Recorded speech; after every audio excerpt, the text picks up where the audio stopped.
नमस्कार साथियों। तो आज की क्लास है हमारी यूपी असिस्टेंट प्रोफेसर के पाठ्यक्रम में लगी हुई रचना सुधिया उस चंदन के वन की, यानी एक अन्य गद्य विधाओं में ये रचना लगी हुई है, सुधिया उस चंदन के वन की। तो साथियों देखते हैं हम इसमें कि हमारे पेपर में क्या आने के लायक है, जो मैंने महत्वपूर्ण है उसको पॉइंट किया है। और जैसा कि आपको पता होगा कि आप सबके पास सिलेबस होएगा और उसमें ये अन्य गद्य विधाओं में सुधिया उस चंदन के वन की एक विधा है। विधा कौन सी है? वो है संस्मरण। तो साथियों हम इस पे पेपर के अकॉर्डिंग यानी पेपर के अनुसार हम इस पे चर्चा करेंगे। तो देखते हैं साथियों कि सुधिया उस चंदन के वन की, अब पूछ लिया जाता है कि सुधिया उस चंदन के वन की कौन सी विधा है? तो ये है संस्मरण, ये है संस्मरण। और इसके लेखक कौन है? इसके लेखक हैं विष्णुकांत शास्त्री। विष्णुकांत शास्त्री ने इस विधा का प्रकाशन कब किया? ये रचना कब प्रकाशित हुई? तो ये होती है हमारी 1992 में। 1992 में ये रचना प्रकाशित होती है। और साथियों पूछा जाता है कि ये किसको समर्पित की गई है? ये रचना सुधिया उस चंदन के वन की ये किस लेखक को यानी किसके लिए समर्पित की है विष्णुकांत शास्त्री जी ने? तो ये हजारी प्रसाद द्विवेदी और अज्ञे जी को समर्पित की गई है। साथियों पेपर के अनुसार ही मैंने इसमें नोट किया है, हैंड नोट्स बनाया है। जो पेपर में पूछ लिया जाता है उसी के अनुसार मैंने इसको लिखा है। तो साथियों पूछा जाए कि सुधिया उस चंदन के वन की में कितने अध्याय यानी इस संस्मरण में कितने अध्याय में इस संस्मरण को विभाजित किया गया है? तो इसमें 12 अध्याय है। 12 अध्याय है। अब पूछ लिया जाता है कि सुधिया उस चंदन के वन के संस्मरण को कितने अध्याय में विभाजित किया गया है? तो ऑप्शन देगा वहां पे, तो ऑप्शन के आप देखेंगे उसमें 12, आप आंसर को सही करेंगे। आगे साथियों सबसे महत्वपूर्ण है हमारे लिए, इम्पोर्टेंट है कि सुधिया उस चंदन के वन की ये पंक्ति किस लेखक की रचनाओं में से ली गई है, यानी किस लेखक की रचना है, किस लेखक की काव्य संग्रह है उससे ली गई है। तो सुधिया उस चंदन के वन की पंक्ति गिरिजा कुमार माथुर हमारे लेखक हैं, साहित्यकार हैं, उनका एक काव्य संग्रह है मंजीर। तो मंजीर से इस पंक्ति को लिया है विष्णुकांत शास्त्री जी ने। तो उसमें कहा कौन सी रचनाएं है वो कि कौन थकान हरे जीवन की, कौन थकान हरे जीवन की, बीत गया संगीत प्यार का, बीत गया संगीत प्यार का, रूठ गई कविता भी मन की, रूठ गई कविता भी मन की, सुधिया उस चंदन के वन की। कविता तो ये बहुत बड़ी है, बट मैंने उसमें से 4 लाइनें ही इंक्लूड किए हैं, लिए हैं, जैसे कि हमें समझ में आ सके कि ये सुधिया उस चंदन के वन की रचना यानी ये पंक्ति है विष्णुकांत शास्त्री जी ने कहाँ से ली है या मौलिक है उनकी। तो मौलिक नहीं है, ये उन्होंने ये लाइन वैसे इसके अंदर जो चर्चा की है वो मौलिक है, लेकिन ये जो लाइन है ना सुधिया उस चंदन के वन की, ये गिरजा कुमार माथुर का काव्य संग्रह है मंजीर, वहां से इस लाइन को इस पंक्ति को उन्होंने लिया है।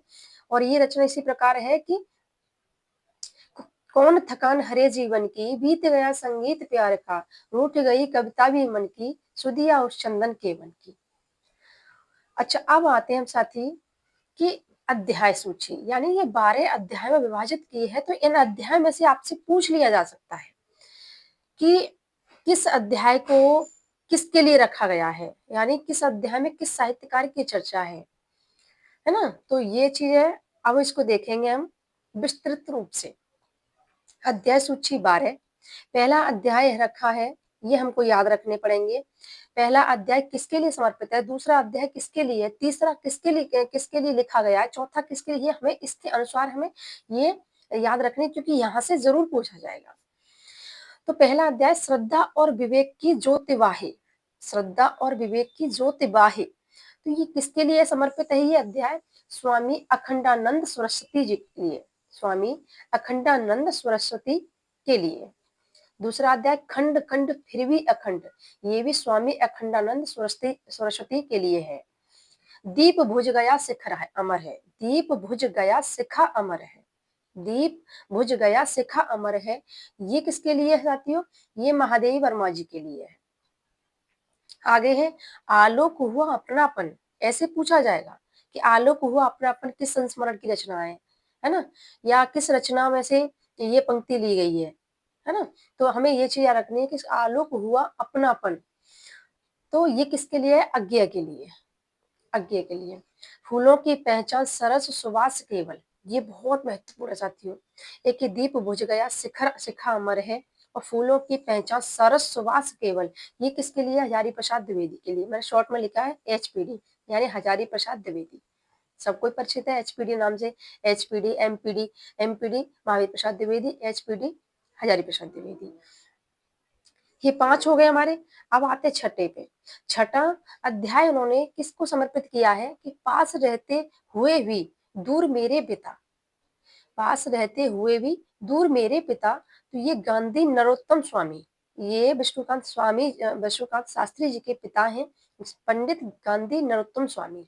उन्होंने अपने पिता को समर्पित करके ये अध्याय लिखा है छठवां, पास रहते हुए भी दूर मेरे पिता, हमको याद रखना है। अब अगला है सातवां कि वाग्वी विद्वता की साकार मूर्ति, वाग्वी विद्वता की साकार मूर्ति, ये किसको समर्पित है, देवेंद्रनाथ शर्मा को। रणनीति की वरीयता, रणनीति की वरीयता, ये किसके लिए, नामवर सिंह के लिए। भारतीय साहित्य के प्रज्ञा पुरुष, उन्होंने किसको कहा है, भारतीय साहित्य के प्रज्ञा पुरुष अध्याय किसको समर्पित है, उमाशंकर जोशी के लिए। 10वां अध्याय विधायक की यातना, विधायक की यातना। 11वां है भागवत भूमि उत्तर यात्रा, भागवत भूमि उत्तर यात्रा। साथियों इसमें एक पॉइंट है कि भागवत भूमि उत्तर यात्रा में किस राज्य की चर्चा की है उन्होंने, तो ये से गुजरात राज्य की उन्होंने चर्चा की है। ये पूछ लिया जाएगा कि भागवत भूमि उत्तर यात्रा में विष्णुकांत शास्त्री जी ने किसकी चर्चा, किस राज्य की चर्चा की है, तो गुजरात राज्य की चर्चा की है, हमको ये याद रखना है। उसके बाद में करते हैं अब आता है लास्ट का 12वां अध्याय। 12वां अध्याय पीढ़ियों से बिछड़े हुए भाइयों के बीच चंद रोज, पीढ़ियों से बिछड़े हुए भाइयों के बीच चंद रोज, ये हमारा होता है लास्ट और 12वां अध्याय। अब आते हैं साथियों कि विष्णुकांत शास्त्री जी की अन्य संस्मरणात्मक कृति, तो कौन सी है, स्मरण को पाथे बनने दो, स्मरण को पाथे बनने दो। ये शास्त्री जी की पहला संस्मरण है जो 1972 में प्रकाशित किया जाता है, किया गया। दूसरा संस्मरण है सुधिया उस चंदन के वन के, ये हम पढ़ ही रहे हैं इसको, ये है 1992 का। पथ पर साथ साथ चल रही यादें, पथ पर साथ चल रही यादें, ये शास्त्री जी ने, एक ये हो गया हमारा स्मरण को पाथे बनने दो। दूसरा सुधिया उस चंदन के वन की 1992, पथ पर साथ साथ चल रही यादें, और अंतिम है इनका अनंत पथ के यात्री, अनंत पथ के यात्री धर्मवीर भारती। तो ये पूछ लिया जाएगा कि अनंत पथ के यात्री किसका संस्मरण है, तो विष्णुकांत शास्त्री जी का। किस लेखक की, किस साहित्यकार की इन्होंने इस अनंत पथ के यात्री में चर्चा की है, तो वो है हमारे धर्मवीर भारती जी। तो साथियों आपको समझ में आ रहा होगा, आशा करती हूँ आपको अच्छे समझ में आ रहा होगा। अच्छा, इनका एकमात्र कविता संग्रह, शास्त्री जी का, विष्णुकांत शास्त्री जी का एकमात्र कविता संग्रह जीवन पथ पर चलते चलते, जीवन पथ पर चलते चलते, ये विष्णुकांत शास्त्री जी का एकमात्र कविता संग्रह है जिसे उन्होंने 5 खंडों में विभाजित किया है। जीवन पथ पर चलते चलते 5 खंडों में विभाजित है। इसकी भूमिका में उन्होंने लिखा कविता और मैं नाम से लिखी है। अब पूछ लिया जाए कि कविता और मैं नाम से जीवन पथ पर चलते चलते, मतलब ऐसे पूछ ले कविता और मैं किसकी रचना है, या कविता और मैं किसका काव्य संग्रह है, या कविता और मैं किसकी भूमिका के रूप में लिखी गई है, तो वो है जीवन पथ पर चलते चलते, जिसे 5 खंडों में विभाजित किया गया है। अब आते हैं साथियों विष्णुकांत शास्त्री जी के कुछ कथन है जो इस रचना में है, इस संस्मरण में है कि आखिर लोग भय के कारण, देखो ये बहुत अच्छी लाइनें हैं कि आखिर लोग भय के कारण नागों की पूजा करते हैं, आखिर लोग भय के कारण नागों की पूजा करते हैं, अनिष्ट न करने वाले गरुड़ की पूजा कोई नहीं करता, यानी हम डर की वजह से नागों की पूजा करते हैं। क्योंकि हमें पता है वो हमारा नाश कर सकते हैं, इसीलिए हम उनकी पूजा करते हैं। लेकिन जो अनिष्ट यानी जो नाश नहीं करते, उनकी हम पूजा नहीं करते। तो आखिर लोग भय के कारण नागों की पूजा करते हैं, अनिष्ट न करने वाले गरुड़ की पूजा कोई नहीं करता। तो ये लाइनें उन्होंने विधायक की यातना से, ये विधायक की यातना में उन्होंने ये लाइनें लिखी हैं। जो खंड 12 खंड है, यानी 12 अध्याय में इसको विभाजित किया गया है। तो उसमें एक अध्याय आता है विधायक की यातना, तो उसमें इस कथन को उन्होंने लिखा है। तो विधायक की यात्रा ये हमें पता चल गया। उसके बाद में आते हैं सूरीनाम हिंदी परिषद के तत्वावधानों में आयोजित सूरीनाम हिंदी परिषद के तत्वावधानों में आयोजित अंतर्राष्ट्रीय हिंदी सम्मेलन सूर पंचसती महोत्सव में भाग लेने के लिए भारत सरकार की तरफ से शास्त्री जी को 1 फरवरी से 4 फरवरी 1979 में सूरीनाम गए थे। यानी भारत सरकार की तरफ से पूछ लिया जाएगा पेपर में कि विष्णुकांत शास्त्री इस रचना के अकॉर्डिंग, यानी इस रचना के अनुसार हमें बता रही हूँ कि विष्णुकांत शास्त्री जी को भारत सरकार ने सूरीनाम में कब भेजा था। तो वहां पे कुछ तिथि दे दी गई होंगी। तो हमारी एक तिथि रहेगी उसमें 1 फरवरी से 4 फरवरी 1979 को विष्णुकांत शास्त्री भारत सरकार द्वारा सूरीनाम गए थे। ठीक, आगे की लाइनें हैं कि चांदनी में वह सफेदी है, चांदनी में वह सफेदी है कि जैसे धूप ठंडी हो गई, चांदनी में वह सफेदी है कि जैसे धूप ठंडी हो गई। ये पंक्ति विष्णुकांत शास्त्री जी ने कहाँ से ली है, ये पूछा जाए आपसे तो आप क्या कहेंगे कि चांदनी में वह सफेदी है कि जैसे धूप ठंडी हो गई है, या ये पूछ लिया जाए कि ये किसकी रचना है या ये किसकी लाइनें हैं। तो है तो ये लाइनें, ये पंक्तियां तो है हरिवंश राय बच्चन की, लेकिन इनका उल्लेख, इस पंक्ति का उल्लेख शास्त्री जी ने हजारी प्रसाद द्विवेदी वाले भाग में किया है। कौन सा? फूल की पहचान सरस सुवास, है ना, उसमें हजारी प्रसाद द्विवेदी वाले भाग में इस पंक्ति की चर्चा की है उन्होंने। ये पंक्तियां किसकी है? हरिवंश राय बच्चन की। ठीक, अब आते हैं कि फूलों की पहचान सरस सुवास केवल, आज मुख दिखता नहीं विश्वास केवल। अब ये पूछा जाए आपसे, तो ये लाइनें तो समर्पित की हैं उन्होंने इस संस्मरण में हजारी प्रसाद द्विवेदी के लिए, लेकिन ये पंक्तियां भी तो किसी राइटर की होंगी, यानी किसी साहित्यकार की होंगी। जैसे कि उन्होंने इस संस्मरण का नाम लिखा है, रखा है कि सुधिया उस चंदन के वन की। अब उन्होंने नाम तो लिखा है, रखा है अपनी रचना के लिए, अपने संस्मरण के लिए, लेकिन ये पंक्तियां ली कहाँ से हैं? गिरिजा कुमार माथुर के काव्य संग्रह मंजीर से। ऐसे ही फूलों की इस पहचान सरस सुवास केवल, आज मुख दिखता नहीं विश्वास केवल, ये पंक्तियां किसकी हैं? जो जान विष्णुकांत शास्त्री जी ने अपने संस्मरण में इन पंक्तियों का उल्लेख किया है। तो ये पूछा जाए तो ये फूलों की पहचान सरस सुवास केवल, आज मुख दिखता नहीं विश्वास केवल, ये पंक्तियां हैं जानकी वल्लभ शास्त्री जी की, जानकी वल्लभ शास्त्री जी की ये रचना, यानी ये पंक्तियां हैं जिसका प्रयोग, जिसका उपयोग, जिसका उल्लेख विष्णुकांत शास्त्री जी ने अपने संस्मरण में किया है। आगे साथियों कि 10 जनवरी ये देखिए कितना यहाँ पे कितना इम्पोर्टेंट, यानी हमारे लिए कितना जरूरी एक प्रश्न आया है कि 10 जनवरी 1975 में नागपुर में प्रथम विश्व हिंदी सम्मेलन में किसने कहा था? रेंडमली भी पूछ लिया जाए आपको, है ना, तो उसके लिए हमें याद रखना चाहिए कि 10 जनवरी 1975 में नागपुर में प्रथम विश्व हिंदी सम्मेलन में किसने कहा था कि संस्कृति तब तक गूंगी रहती है, संस्कृति तब तक गूंगी रहती है जब तक राष्ट्र की अपनी वाणी नहीं होती, यानी राष्ट्रभाषा नहीं होती। ये किसने कहा है इस संस्मरण में? और साथियों इसमें हमें एक प्रश्न यही मिल रहा है कि 10 जनवरी 1975 में नागपुर में प्रथम विश्व हिंदी सम्मेलन हुआ था। एक प्रश्न ये हो गया, 2-3 प्रश्न बन रहे हैं, बनाने के अनुसार आप बना सकते हैं, लेकिन हम इतने लंबे न जा करके देखेंगे 10 जनवरी 1975 में नागपुर में प्रथम विश्व हिंदी सम्मेलन में किसने कहा था कि संस्कृति तब तक गूंगी रहती है जब तक राष्ट्र की अपनी वाणी नहीं होती, राष्ट्रभाषा नहीं होती। तो इस संस्मरण में ये किसने कहा है? मैंने देखो यहाँ लिख नहीं पाई इसको, आप लिख सकते हैं। ये कहा है महादेवी महादेवी वर्मा ने।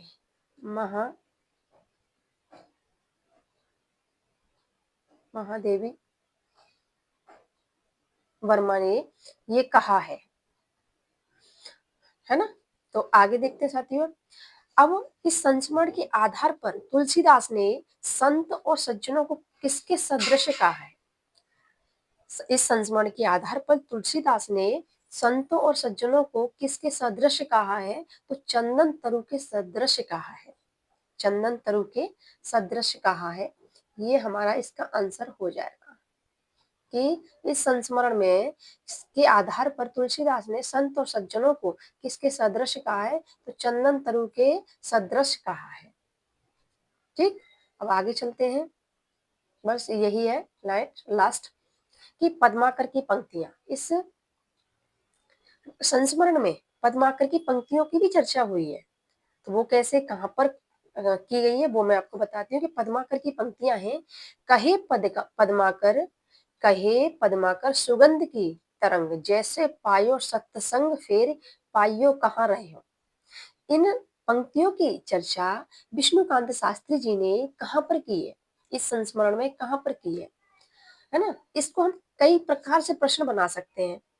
आप समझदार हैं, इतना मुझे बताने की जरूरत ना पड़ेगी।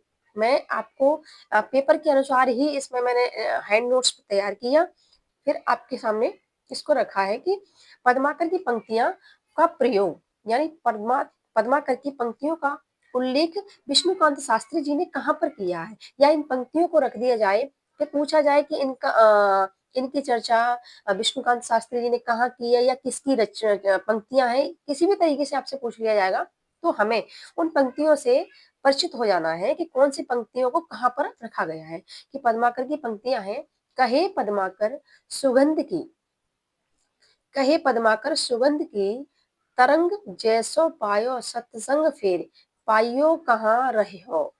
सुदिया और चंदन के वन की भूमिका में इनको लिखा गया है। यानी विष्णुकांत शास्त्री जी ने अपने संस्मरण सुदिया और चंदन के वन की भूमिका में पद्माकर की इन पंक्तियों को लिखा है। आपको समझ में आ गया होगा साथियों। तो इसी के साथ हमारी क्लास समाप्त होती है।